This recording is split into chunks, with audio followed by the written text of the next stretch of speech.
안녕하세요 여러분, 정신병이야 세 번째 시간입니다.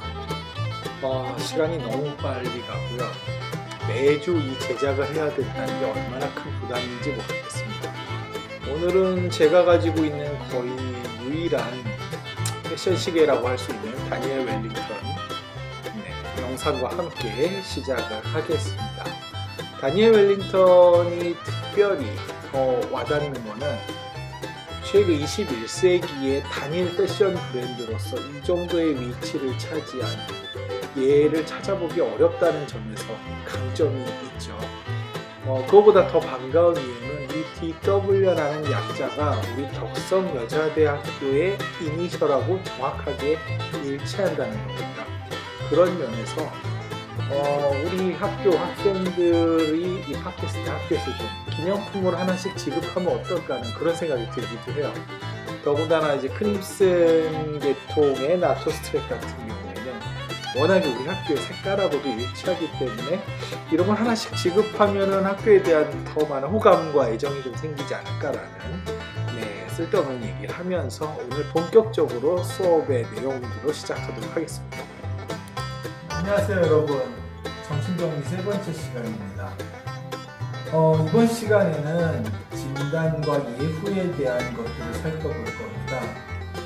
지난 2번 동안에 제가 집에 있는 컴퓨터를 이용해서 작업을 했었어요. 근데 이것이 전체적으로 파일을 읽는 것부터 시작해서 뭔가 처리하는 작업들이 너무나 많은 시간이 걸리는 거죠. 그러다 보니까 그냥 주말을 내내 이 작업하고 편집하고 촬영하는 데 시간을 다 쓰고 말았습니다. 자, 이 문제가 뭘까?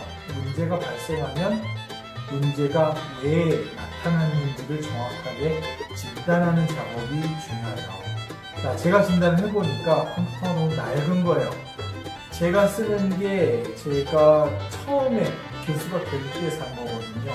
아마 제 기억에 한 2011년 초반쯤에 산 게 아닌가 싶은데 거의 이제 10여 년이 되어 가는 거죠. 자, 이렇게 생각해 보니까 이제는 한계가 있겠구나. 이런 정말 유튜브 영상 같은 걸 찍는 데에서는 현재의 기계적 사양으로는 한계가 있겠다라는 진단이 나왔습니다. 자, 진단이 나오면 뭐가 좋죠? 해결책을 찾을 수가 있는 거죠. 전 그래서 새 제품을 질렀습니다.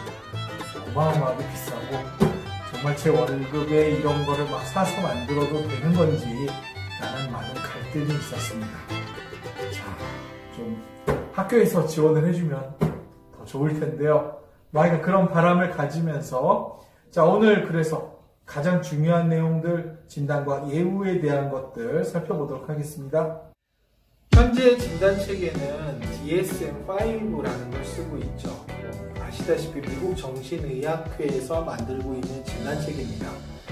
DSM-5가 나오면서 사람들은 상당히 많은 기대와 우려를 했던 것도 사실이고요. DSM-5가 뭔가 우리에게 정말로 믿을 만한 많은 결정들이 개선된 그런 진단체계가 되지 않을까라는 그런 기대를 하기도 했던 게 사실입니다. 하지만 분명히 진단이라는 것은 태생적으로 많은 한계를 가질 수밖에 없습니다. 인간이 인간의 문제에 대해서 오류 없는 진단을 한다는 건 무리겠죠. 이거는 세월이 상당히 지나서도 완벽하게 해결될 수는 없는 문제일 거라고 봅니다. 이제부터 영상을 보실 텐데요. 이 새롭게 등장하는 DSM-5 진단 체계와 관련해서 이제 토론을 하고 있는 영상이 제시가 됩니다. 보시면 여러분 느끼시겠지만 결국은 진단이라는 것은 완벽할 수 없다. 진단이라는 것은 상당히 많은 문제점을 가지고 있음에도 불구하고 우리가 어떤 한 환자의 삶을 개선시키기 위해 어쩔 수 없이 쓸 수밖에 없는 필요악이다라는 생각을 가지시면서 주요 쟁점과 이슈를 좀 살펴보도록 하시겠습니다. Changes to the so-called Bible of psychiatry and what it means for diagnosis and treatment. This weekend, the American Psychiatric Association released a revision to the Diagnostic and Statistical Manual of Mental Disorders, often referred to as the DSM. It is the first comprehensive update since 1994. Doctors often utilize the DSM to diagnose mental illnesses, and there's been much debate over the years about its role. We look at the changes to this manual now with two experts. Dr. Michael Furst, he's a psychiatrist at New York Presbyterian Hospital and a professor at Columbia University. And Dr. Stephen Hyman, former director of the National Institute of Mental Health at NIH. He's the director of the Stanley Center for Psychiatric Research at the Broad Institute. Gentlemen, we welcome you both. Dr. Furst, let me turn to you. Why is this updated diagnostic manual so important? Well, the reason it's so important is the DSM is the guidebook that's used by all mental health professionals. It's crucial to their ability to practice. It defines all of the psychiatric diagnoses, and the psychiatric diagnosis, arriving at a correct psychiatric diagnosis, is the first step in trying to pick the best treatment for patients. So it's something that has enormous influence on everyone's ability to provide the best treatment that's possible. Dr. Hyman, you have a somewhat different take on the value of it. Well, I think it's critically important, as Dr. Furst said, for diagnosis and for insurance reimbursement.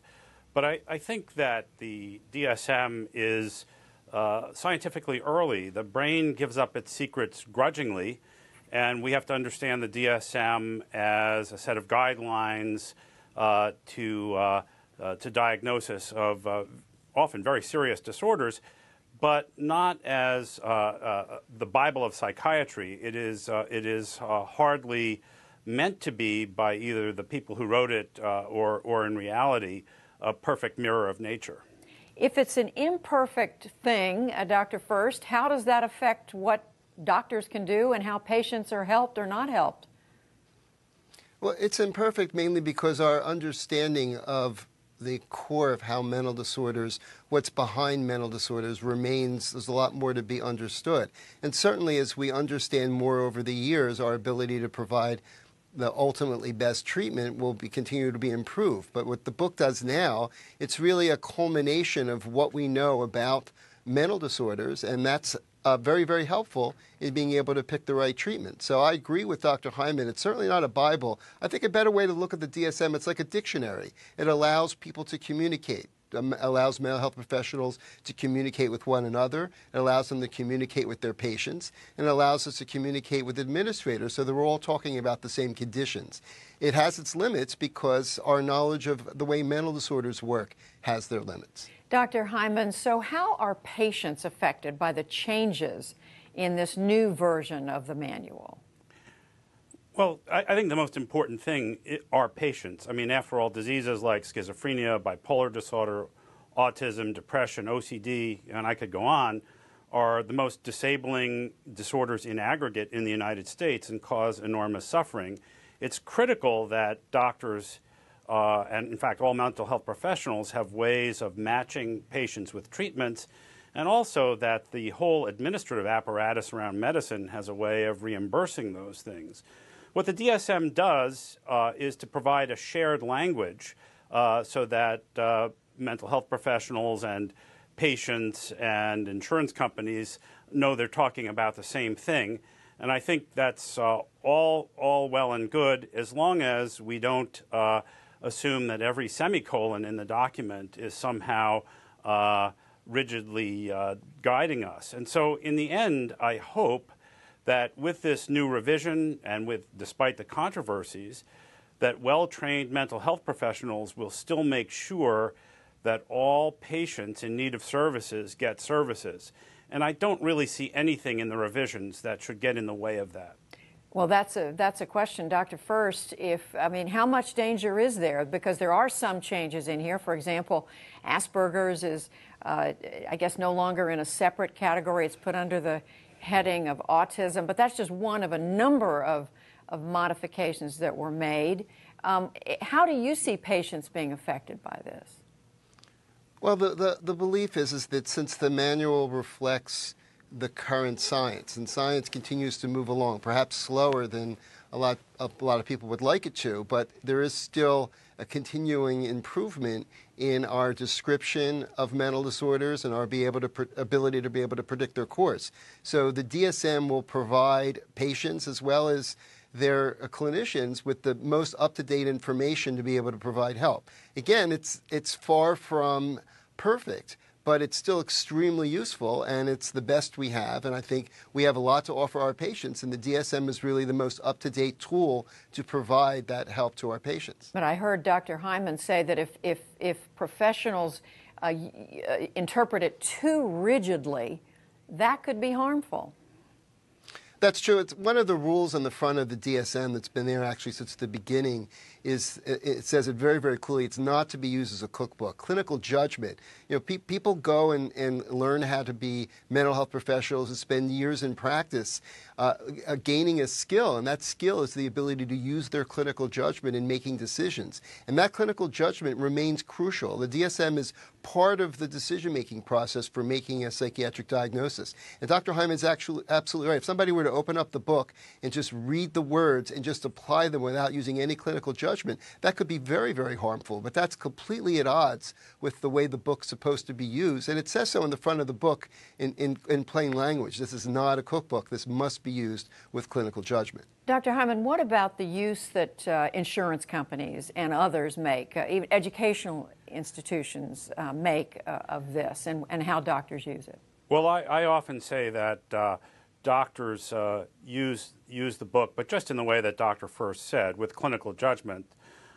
People who are insurance claims adjusters and educators and people in courts of law are not trained as clinicians and tend to read the book quite literally. And I think it's important that with the revision there be appropriate educational efforts, again, to make sure that nobody who really is in need of services is denied services or the book is taken to be too literal.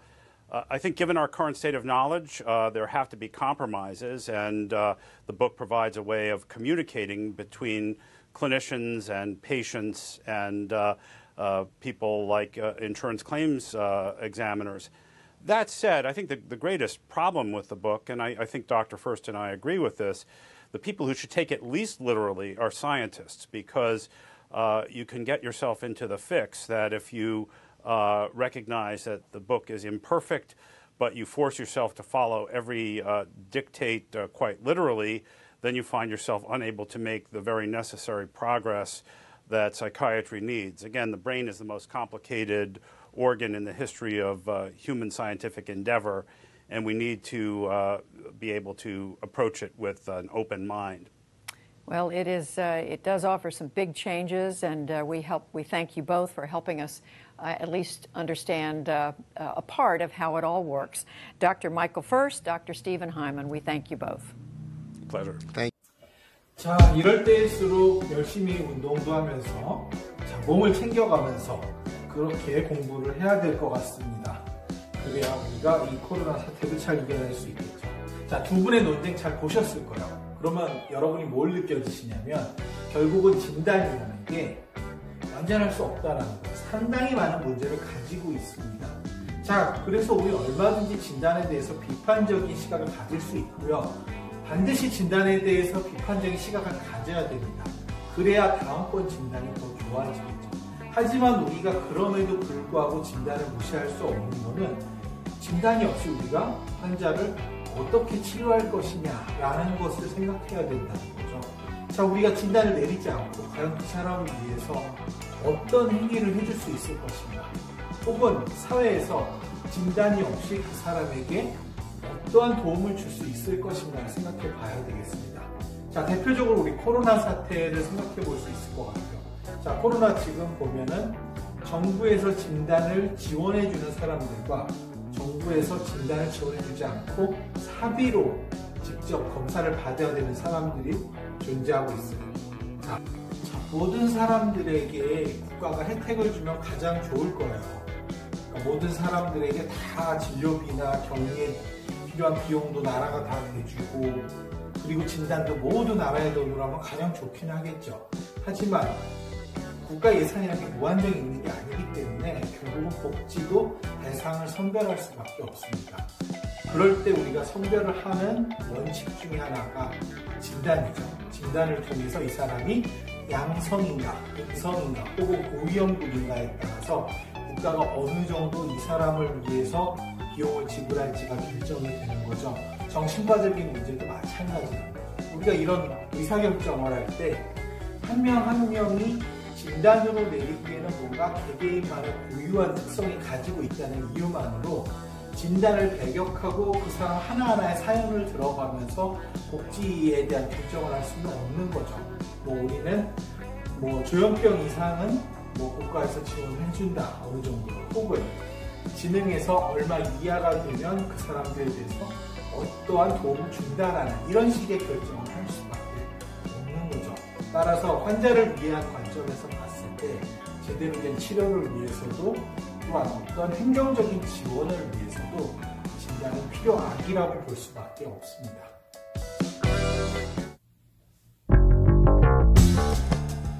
우여곡절 끝에 DSM-5는 출판이 됐습니다. DSM-5가 나오기 전까지만 해도 상당히 낙관적인 입장을 가지고 있던 정신의학계의 분들 중에서는 그렇게 주장하는 분들도 있었어요. 이제는 옛날처럼 어떤 면담을 통해서 혹은 분석 혹은 심리검사 같은 걸 통해서 진단을 내릴 필요가 없어질 것이다. 얼마나 세상이 발달하고 있고 얼마나 과학이 많이 발전하고 있는가. 매일같이 연구가 쏟아져 나오고 있고 특히 신경과학이나 유전학 쪽에서 정말로 많은 정보들이 쏟아져 나오고 있다는 것이죠.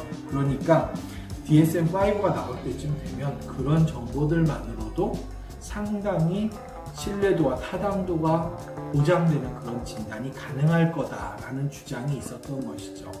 자, 막상 뚜껑을 열어보니 어떤 일이 벌어졌을까요? 실제로는 그렇게 많이 달라진 건 없습니다.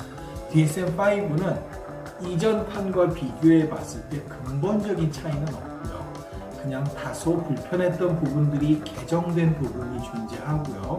그리고 그간의 임상 연구 결과에 따라서 조금 성격이 다른 것으로 보였던 몇 가지 장애들이 분리되고 또 어떤 것들은 재배치가 되는, 엄밀히 얘기하면 대혁신이 벌어진 게 아니라 기존 진단 체계를 조금 수정한 그런 약간 업데이트 수정 버전이 나왔다라고 보실 수 있겠습니다. 이제부터 차례로 DSM-5를 구성하고 있는 하나하나의 진단들을 살펴보면서 어떤 형태로 여러 가지 진단군들이 서로 범주화 되어 있는지 한번 구조를 크게 살펴보도록 하겠습니다. In this video, I want to talk briefly about the different types of mental disorders. There is an enormous number of mental disorders, many of which may have overlapping features. For most categories of mental disorders, there is usually a stipulation that the mental abnormalities are not due to the use of medications, substances, or another medical condition, in which case the mental abnormalities are considered to be symptoms of that underlying cause, rather than a mental disorder in and of itself. Also, because features of mental disorders often overlap with mental and behavioral aspects of some people considered to be within the bounds of what is normal for a person's culture, another general consideration is that the mental abnormalities cause distress or disability. Distress or disability. Distress or disability.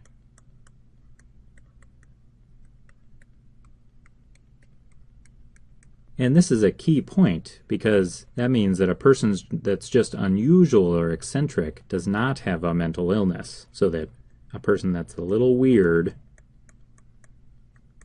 is not mentally ill. So to give a very superficial overview of the types of mental disorders, I'll go through some of the top-level categories. And recall that there are two main systems in use currently to categorize the mental disorders. There's the ICD-10 from the World Health Organization, and then there's the DSM-5 from the American Psychiatric Association. And I'll go through the categories of the DSM-5 just because I'm a little bit more familiar with that system, but there would be a lot of similarities between the two systems. The DSM-5 has 20 top-level categories, and I'll start with the neurodevelopmental disorders. These disorders involve distress or disability from an abnormality in development of the nervous system that causes mental dysfunction. So let me just draw a little baby here. Let me just draw this little guy, and we'll put some diapers on him to represent a developing nervous system, and particularly a developing brain. And there's all sorts of things that can happen to the brain during its development that can lead to abnormal mental function. Some of the disorders in this category of neurodevelopmental disorders include intellectual disability, which was previously called mental retardation. The autism spectrum disorders are in this category, and attention deficit hyperactivity disorders are in this category. Like all the other categories of mental disorders, there's also a group within the neurodevelopmental disorders called other neurodevelopmental disorders, for any that don't fit all the criteria of one of the specific disorders in this category, but when this category is the best fit for the disorder. So I won't mention that again, but just keep in mind that every one of these big categories has an other category at the end of it. The next big category is called the neurocognitive disorders, which involve distress or disability from the loss of cognitive and often other functions of the brain after the nervous system has developed. So let me just draw a little old person walking along, walking with a cane. And the distinction here between these neurocognitive disorders and the neurodevelopmental disorders is that with the neurocognitive disorder, the nervous system developed and then lost functions, as opposed to the neurodevelopmental disorders, where usually the function was never gained in the first place because the abnormality of the nervous system happens during development. There are a couple of big categories of disorders within the neurocognitive disorders. One is called delirium, and delirium is the name for a reversible episode of abnormalities of cognitive and other higher brain functions from many potential causes, such as certain drugs, abnormalities of certain components of the blood, or certain types of infections. Major neurocognitive disorder, which is also called dementia, and its milder versions, usually involve irreversible and often progressive loss of cognitive and other higher brain functions from many potential causes, such as Alzheimer's disease or stroke. The sleep-wake disorders involve distress or disability from abnormalities related to sleep. So let me just draw this. There's a person over here who's got their eyes closed and they're very sleepy. Yeah, I'll just say they are sleeping. So here they're snoring away, and this will represent our sleep-wake disorders. Disorders in this category include insomnia and breathing-related sleep disorders that involve insufficient amounts of uninterrupted sleep. And there are other disorders in this category that cause abnormal sleepiness when awake. Additional disorders in this category involve abnormal behaviors during sleep, such as sleepwalking. The anxiety disorders involve distress or disability from abnormal amounts of worry or fear. So for these, let me just draw a little kind of worried person over here.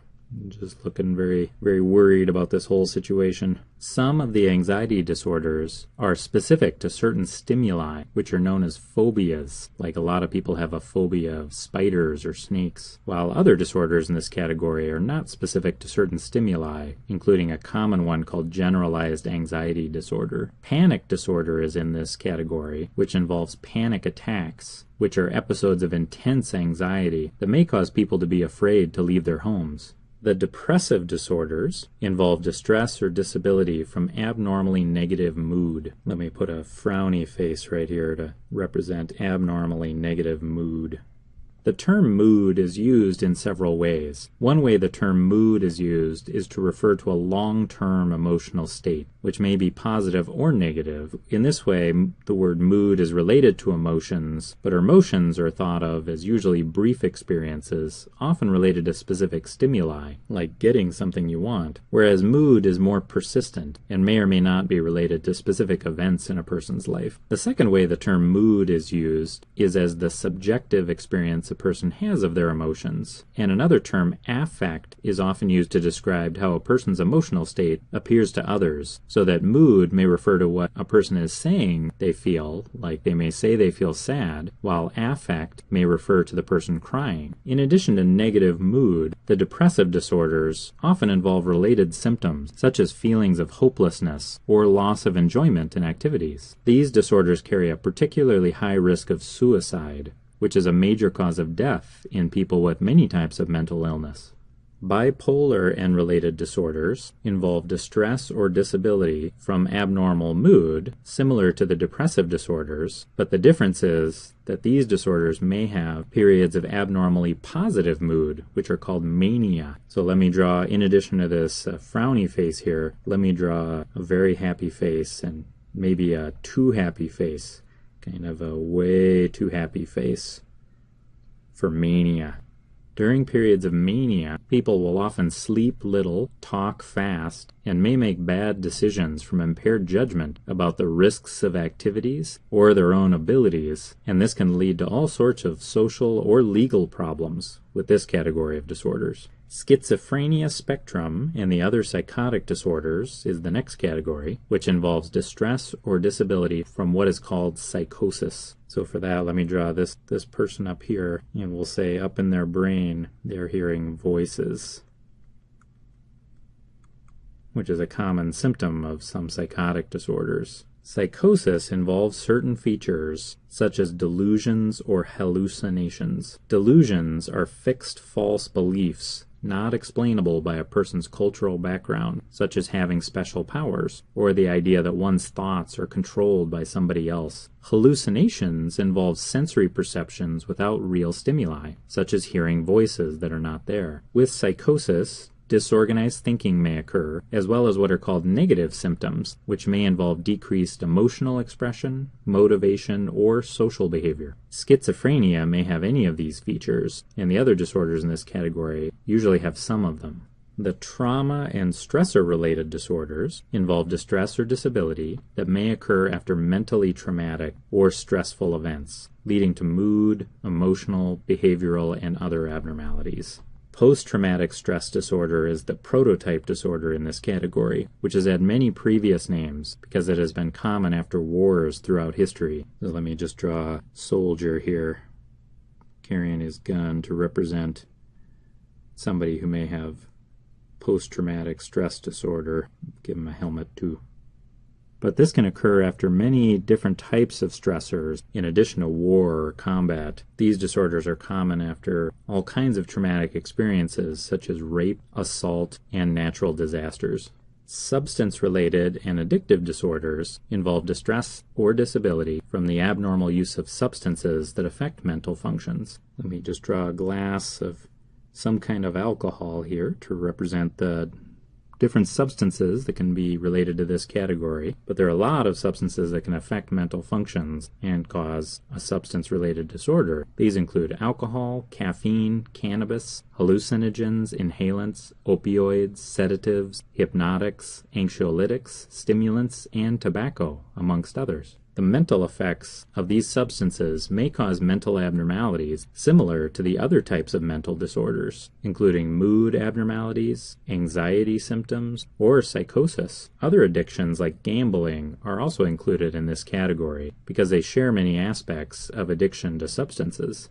The personality disorders involve distress or disability related to personality. Personality involves long-term mental and behavioral features that are characteristic of a person. There is a huge spectrum of personality types that are generally considered acceptable by a person's culture. Personality disorders involve personality features that are outside generally accepted societal norms and which cause distress or disability. These have traditionally been grouped into clusters. Cluster A often has odd or eccentric behavior. Cluster B often involves intense emotional and relationship problems. So let me just draw this very intense person over here to represent somebody in Cluster B.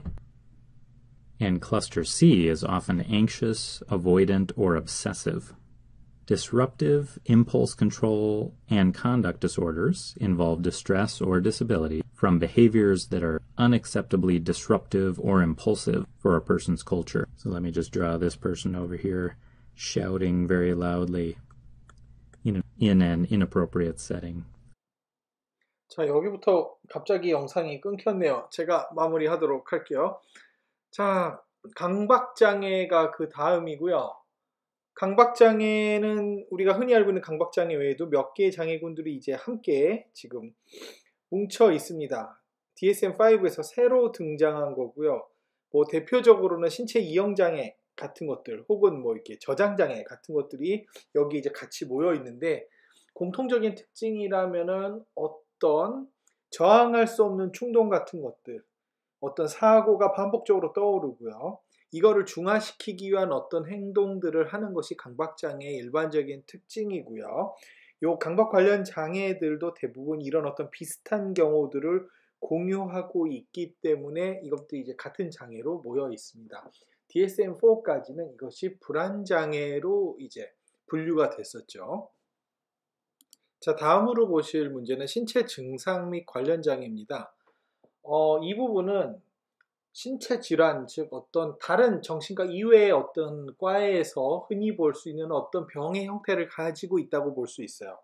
단지 여기서 문제가 되는 거는 그런 다른 의학적인 원인으로는 이 사람이 호소하고 있는 증상이 충분히 설명되지 않는다라는 게 차이점이라고 볼 수 있겠습니다. 그러니까 특정 의학적인 문제가 전혀 없는 건 아닌데요. 이 사람이 호소하는 통증이나 어떤 증상들이 그 사람이 가지고 있는 의학적 문제 혹은 질병으로만 충분히 설명이 되지 않을 정도로 심각하고 과도하게 이 사람의 생활을 방해하고 있는 경우인 거죠. 자, 이런 경우를 신체 증상 및 관련 장애라고 부릅니다. 자, 다음 진단 범주는 급식 및 섭식 장애입니다.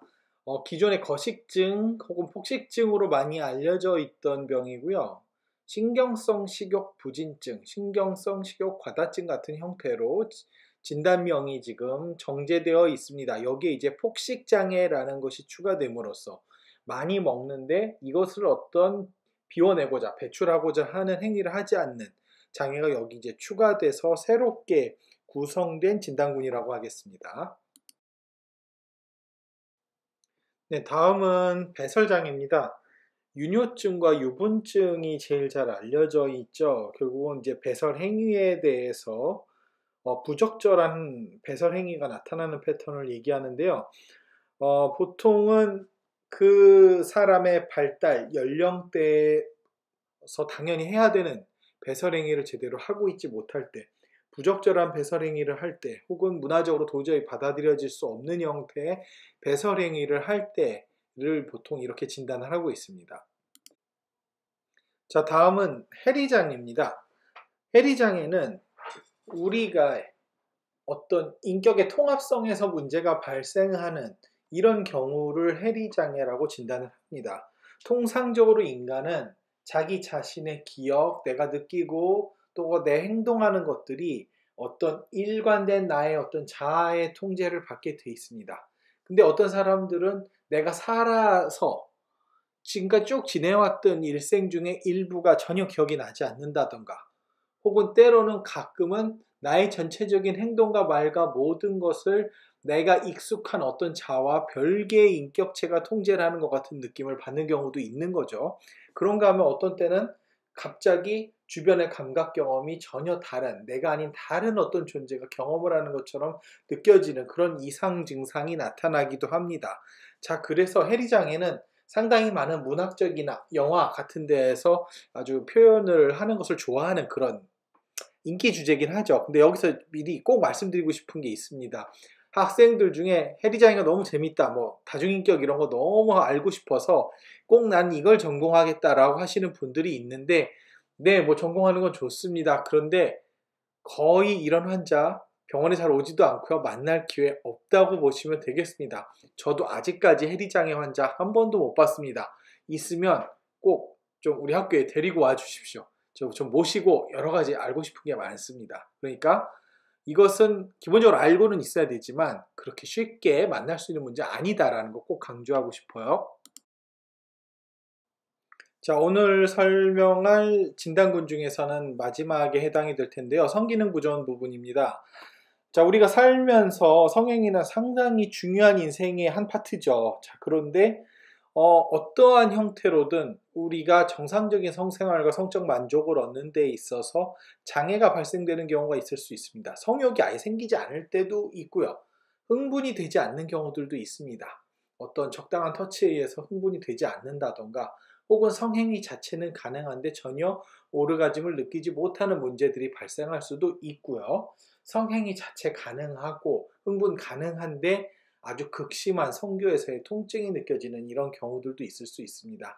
많은 경우 이런 것들이 심리적인 문제랑 연관되어 있기 때문에 역시 이것도 정신과의 중요한 진단 중에 하나로서 치료되고 있습니다. 자, 여러 진단군에 대해서 살펴보셨을 텐데요. 여러분들이 진단을 내릴 때 명심해야 될 부분이 있습니다. DSM의 진단체계는 가장 심각한 문제부터 가장 가벼운 문제까지를 위계를 가지고 차례로 검토하게끔 되어 있습니다. 그러니까 여기서 가장 심각한 문제라는 것은 보통 생물학적인 어떤 의학적인 베이스를 가지고 있는 문제부터 가장 먼저 고려해 보라는 거예요. 그러니까 어떤 환자가 되게 심각하게 정신이 없고 행동을 느리게 하고 되게 무표정하다라고 했을 때 물론 이것이 우울증 때문에 그럴 가능성도 있어요. 하지만 그거보다 먼저 고려해야 되는 혹시 이 사람이 어떤 약을 복용했기 때문에 이런 상태가 나오고 있는 것은 아닌지, 혹은 어떤 뇌손상이나 어떤 특정한 신경계에 미치는 질환 때문에 이러한 증상들이 나오고 있는 것은 아닌지를 먼저 검토해야 된다는 거죠. 그래서 이 위계에서 가장 중요한 건 보다 생물학적이고 보다 선천적인 문제, 그리고 되돌리기 쉽지 않은 문제를 먼저 고려하라는 겁니다. 그래서 항상 혹시 이 사람에게 어떤 의학적인 문제가 있지는 않은지를 먼저 검토하시고요. 그런 문제가 전혀 없다라는 판단이 들었을 때 그 다음으로 이게 진단이 진행이 되어야 된다는 거죠. 그 다음 단계로서는 보다 심각한 그리고 상대적으로 치료가 쉽지 않은 장애군부터 먼저 고려해야 되는 겁니다. 그래서 예를 들면 조현병 같은 것들을 먼저 고려해 보셔야 되겠고요. 그 다음에 기분장애나 불안장애, 그리고 그 뒤로 점점 넘어가면 나중에는 그냥 스트레스 때문에 생기는 문제들, 이런 단계까지도 고려하셔야 되는 거죠. 그래서 만약에 어떤 사람이 음식을 잘 먹지 않는다, 거식증을 보이는 것 같다라고 하더라도 그것이 오직 이 사람이 주요 우울 장애 기간 동안에만 보이는 문제다라고 했을 때 여기다 거식증, 신경성 식욕 부진증 같은 진단을 추가로 하지는 않습니다. 왜냐하면 이 모든 문제는 이거보다 훨씬 더 심각한 문제인 주요 우울 장애로 충분히 설명이 되기 때문이죠. 그래서 이런 형태를 진단을 해야 되고요. 특히 심리학, 임상심리학을 포함해서 또 상담심리학, 이런 심리학을 공부하시는 분들이 조금 더 집중해 주셔야 될 부분은, 분명히 우리가 정신과적인 문제 혹은 심리장애라고 보이는 문제도 상당히 많은 부분은 의학적인 문제 혹은 그 사람의 유전적인 기질적인 문제 때문에 발생될 가능성은 충분히 열려 있다는 겁니다. 물론 우리가 이 모든 것을 다 알 수는 없어요. 하지만 우리가 진단을 내릴 때는 혹시 이러한 문제들이 존재하지는 않는가라는 것을 먼저 검토해야 되는 거고요. 이것에 대해서 특별히 자신이 없을 때, 또 우리가 어떤 병원 세팅이 아니라 상담센터나 이런 곳에 있을 때 혹시라도 이 사람의 문제가 아주 전형적인 진단을 내리기에 조금 불신적인 부분이 있다라고 할 때는 먼저 병원의 진단을 의뢰해서 어떤 기질적인 문제가 존재하지 않는지를 확인을 해보는 것도 아주 좋은 협업의 방법이다라고 볼 수 있겠습니다. 그래서 이런 단계로 이제 진단들을 내리시는 거고요. 그 다음 단계로 가면 이런 진단에서 이 사람이 보이는 문제가 얼마나 심각한지를 이제 측정을 해야 될 필요가 있습니다. 우리가 진단을 내릴 때 진단의 전제는 어떤 증상이 있기 때문이 아니에요. 우리는 모두가 우울해요. 그리고 우리는 어느 정도 다 무기력하고요. 가끔은 주변에 사람이 없는데도 누가 나한테 말을 거는 것 같은 느낌이 들 때도 있어요. 그렇다고 해서 우리가 심리장애 혹은 정신과적 문제가 있다고 얘기하지 않거든요. 자, 심리장애 전제가 되는 건 이 사람이 얼마나 주관적으로 고통스러운가, 그리고 더해서 한 가지 꼭 알아봐야 되는 건 이 사람이 사회생활이나 직업생활이나 인간관계에서 원래 이 사람이 보이던 기능에 비해서 이 심리 문제가 나타나면서 얼마나 많은 기능상의 문제가 발생되고 있는지를 확인해야 된다는 것이죠. 이 부분에 있어서 여러 가지 측정이 필요한 부분들이 존재하는 것입니다.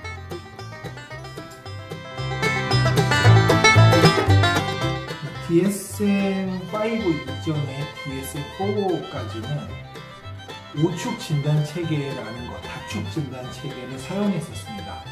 다축 진단 체계라는 건 기본적으로 한 사람의 심리적 문제는 의학적인 문제, 심리 사회적인 문제 여러 가지가 함께 존재한다는 심리, 생물, 사회적인 관점을 통합적으로 고려하기 위해서 만들어진 진단 체계였어요. 물론 지금 DSM-5에서는 이 다축 진단 체계를 쓰고 있지는 않습니다만 그럼에도 불구하고 이 5가지 정보는 반드시 고려해야 될 아주 중요한 정보라고 볼 수 있습니다.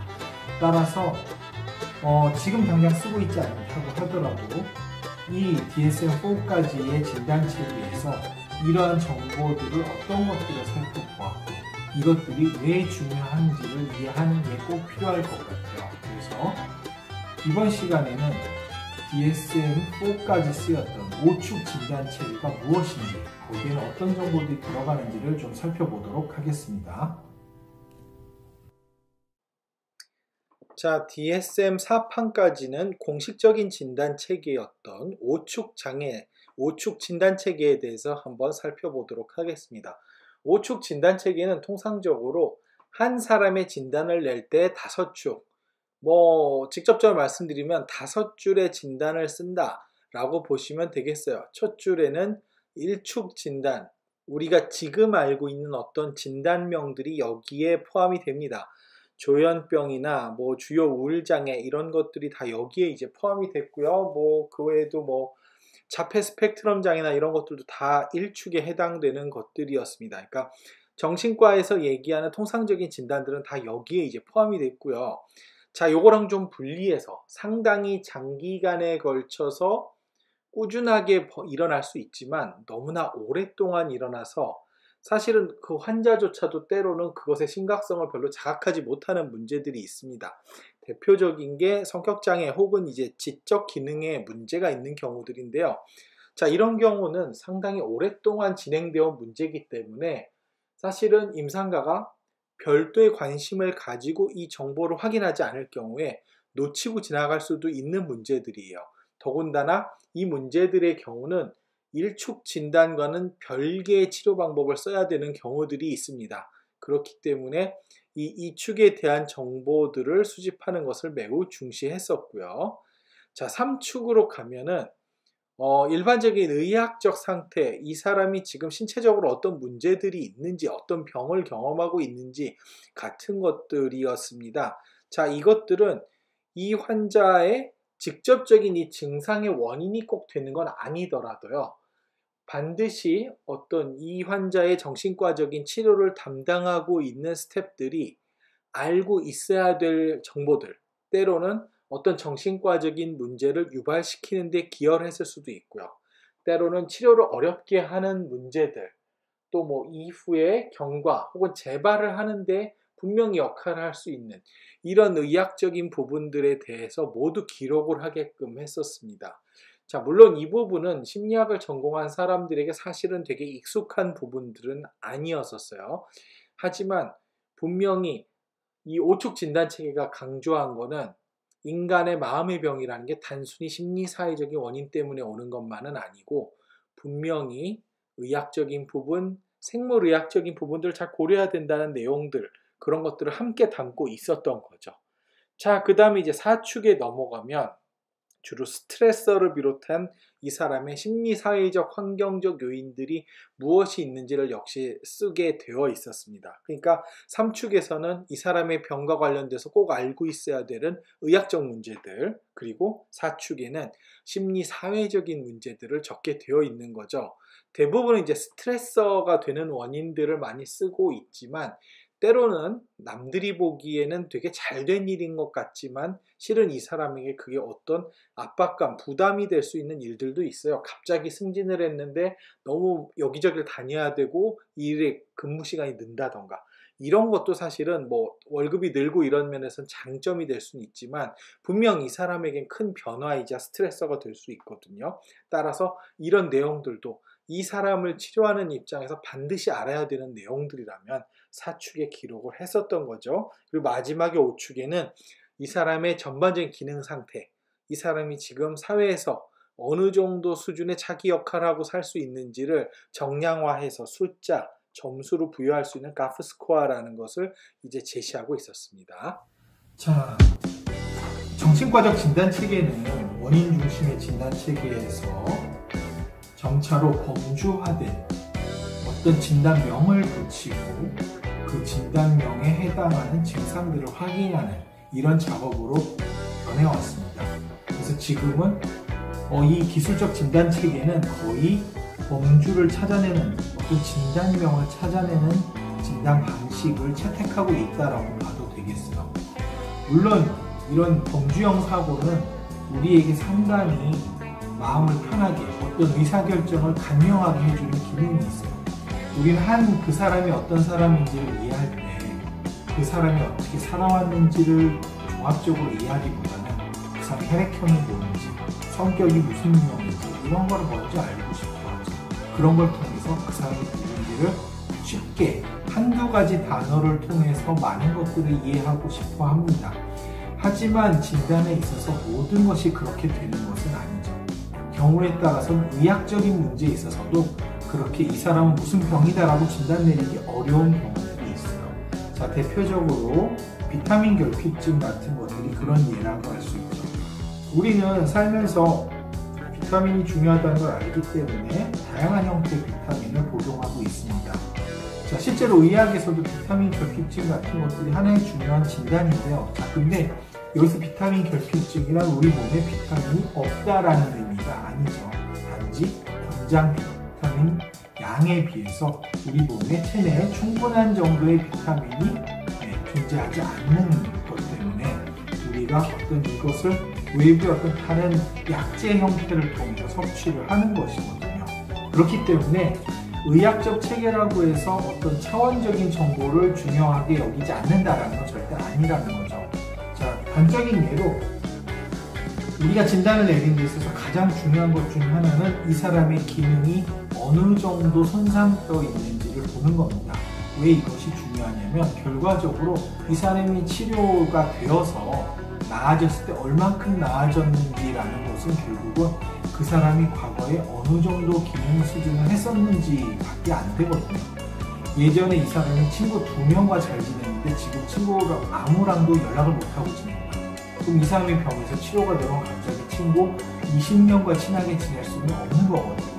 이 사람이 좋아지시는 건 이 사람이 과거에 어느 정도의 기능 수준을 했었는지가 최대치입니다. 그렇기 때문에 기능을 알아내는 건 아주 중요한데요. 문제는 환자가 지금 보이고 있는 기능 문제들이 어느 정도인지를 알아내는 방법으로 상당히 객관적인 측정이 필요할 수 있다는 거죠. 기술적 진단체계가 들어오면서부터 전통적인 우리 심리검사들의 가치는 많이 후퇴됐다고 볼 수 있어요. 이건 누구도 부정할 수 없습니다. 하지만 한 가지 또 새로운 게 열리고 있어요. 세상은 점점 더 객관적인 자료를 요구한다는 거죠. 당신은 지금 우울증 때문에 상당히 많이 힘들어져 있고 제 역할을 하지 못하고 있다고 얘기할 때 사회에서는 그거보다 더욱더 객관적인 정보를 요구한다는 거죠. 그래요? 그 사람은 그러면 과거에 괜찮았을 때에 비해서 얼마나 안 좋아진 겁니까? 혹은 다른 사람과 비교했을 때 이 사람은 지금 얼마 정도 역할을 하고 있는 건가요? 같은 정보를 물어본다는 거죠. 우리는 언제부턴가 뭐든지 상대적인 위치나 점수가 나오는 정도가 가장 정확하고 객관적이다라고 믿고 살게 되었어요. 우리 시험만 해도 그렇죠. 제가 여러분들에게 오로지 주관적인 평가만 한다라고 하면 여러분들 아마 쉽게 받아들이지 못할 거예요. 아마도 좀 객관적인 문제, 그리고 정답, 보기가 있는 형태의 시험을 봐서 그렇게 나온 점수를 가지고 성적을 낼 때 아마 여러분들이 가장 승복하기가 쉬울 거란 말이죠. 정신과에서 내리는 이 사람의 기능 수준이라는 것도 물론 의료진이 직접 이 사람을 관찰해서 이 사람은 좀 기능이 지금 많이 떨어져 있다 이렇게 판정을 하는 방법도 있을 거예요. 하지만 이런 형태로는 우리가 그 사람에게 적절한 행정적인 도움을 준다던가 아니면 적절한 치료적인 의사결정을 할 때 뭔가 정보가 많이 부족해 보이죠. 현대 사회는 점점 더 객관적인 자료를 매우 강조하는 시대로 가고 있어요. 뭐든지 점수가 나와야 된다는 거죠. 따라서 기능을 측정하는 데 있어서도 뭔가 객관적인 평가 체계들이 요구되고 있습니다. 따라서 심리학자들은 앞으로 이 사람이 왜 이런 문제를 가지고 있는지를 내면을 읽어내는 전통적인 심리검사 도구들 뿐 아니라 각각 환자들이 보이고 있는 여러 가지 문제적 양상들을 객관적으로 점수화할 수 있는 그런 평가 도구들을 만들어내는데 더욱더 많은 노력을 기울여야 하는 그런 때가 되고 있습니다. 그런 도구 중에 하나 WHO가 만든 도구가 있는데 이것에 대해서 살펴보도록 하시겠습니다.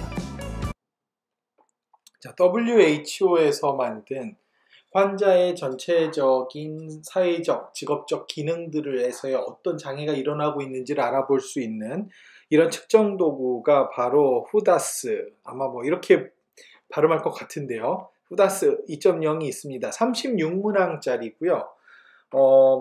통상적으로 그냥 물론 알아볼 수도 있겠지만 이 사람이 어떤 영역들에서 얼마만큼의 문제들이 나타나고 있는지 이 질병으로 인해서 이런 부분들을 알아보는데 아주 유용한 도구입니다. 지난 30일 그러니까 한 달 정도의 기간 동안에 내가 현재 가지고 있는 문제로 인해서 얼마 정도의 기능상의 어려움이 있었는지를 본인이 직접 작성하게끔 되어 있는 이런 자기보고식 척도 같은 형태를 띠고 있고요.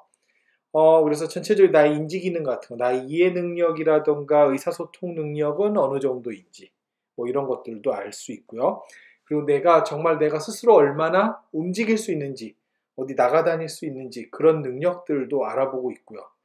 또 뭐 씻는다던가 이런 기본적인 자조 기능들이 얼마나 유지되고 있는가, 그리고 사람들하고의 인간관계는 어느 정도 유지가 되고 있는지, 그리고 살아가는 데 있어서 필수적으로 해야 될 일들, 뭐 집안일이나 이런 것들이 되겠죠. 내가 꼭 해야 될 일들을 얼마나 잘 수행하고 있는지 역시 물어보고 있고요. 직업이 있는 경우에는 뭐 직장이라든가 학교 생활에서 어느 정도 기능이 유지되고 있는지 역시 확인을 합니다. 그리고 전반적인 사회 활동들, 뭐 교회든 지역사회든 이런 곳에서 어느 정도 충분히 내가 활동을 하고 있는지 뭐 이런 부분들을 알아보는 문항들로 구성이 되어 있고요. 이걸 통해서 아주 전반적으로 이 사람이 지금 이 질병과 관련돼서 어느 정도의 기능, 어려움을 경험하고 있는지를 측정할 수 있게끔 만들어져 있는 도구입니다.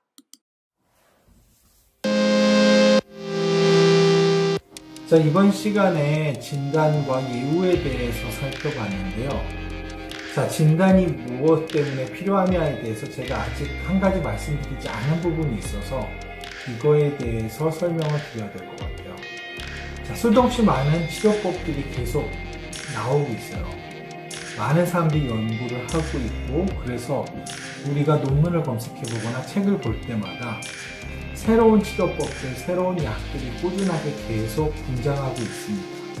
자, 근데 우리가 진단을 내리지 않는다면 그 치료를 적용해도 되는지 안 되는지를 우리가 판단할 방법이 없어집니다. 진단이 설령 틀릴 수 있습니다. 일부 정확하지 않은 측면은 분명히 있겠지만 그렇다고 해서 우리가 진단을 하지 않는다면 내가 아닌 다른 사람들이 쌓아놓은 모든 노력은 내가 보는 환자에게 적용될 수 없다.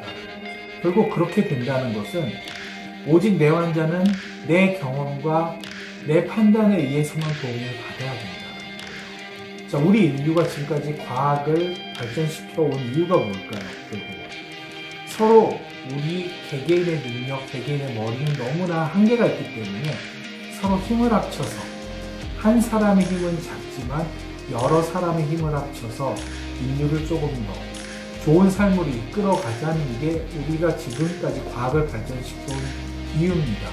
지금 코로나 방역에 있어서도 그렇죠. 전 세계의 많은 의과학자들이 힘을 합쳐서 어떻게든 조금은 더 빨리 새로운 백신을 만들고 치료제를 만들려고 지금 어느 때보다도 피나는 노력을 하고 있단 말이죠. 우리가 진단을 하는 이유는 설령 그것이 일부 정확성이 떨어진다 하더라도 우리가 힘을 합치기 위한 기본 전제가 되는 겁니다. 또 다른 이유도 있어요. 자, 진단이 없다면, 자, 어떤 환자가 왔어요. 자, 이 환자가 만약에 공황장애다. 그런 진단을 우리가 내린다면, 우리는 한 가지 이 사람을 위해서 더 알 수 있는 게 생겨요. 즉, 이 사람의 미래입니다. 보통 이것을 예후라고 그러는데, 아, 이 사람이 그냥 치료를 받으면 앞으로 어떻게 살게 될지, 뭐 약을 꾸준히만 먹으면 이 사람이 정상적인 사회생활을 다 하고 사는지, 뭐 요즘 연예인들 중에 워낙 뭐 공황장애 있는 사람 많다라고 하는데 여러분들도 아시겠지만 대부분 공황장애는 적당한 정도의 치료만 받으면 얼마든지 자기 일을 다 하면서 살 수 있는 병이죠.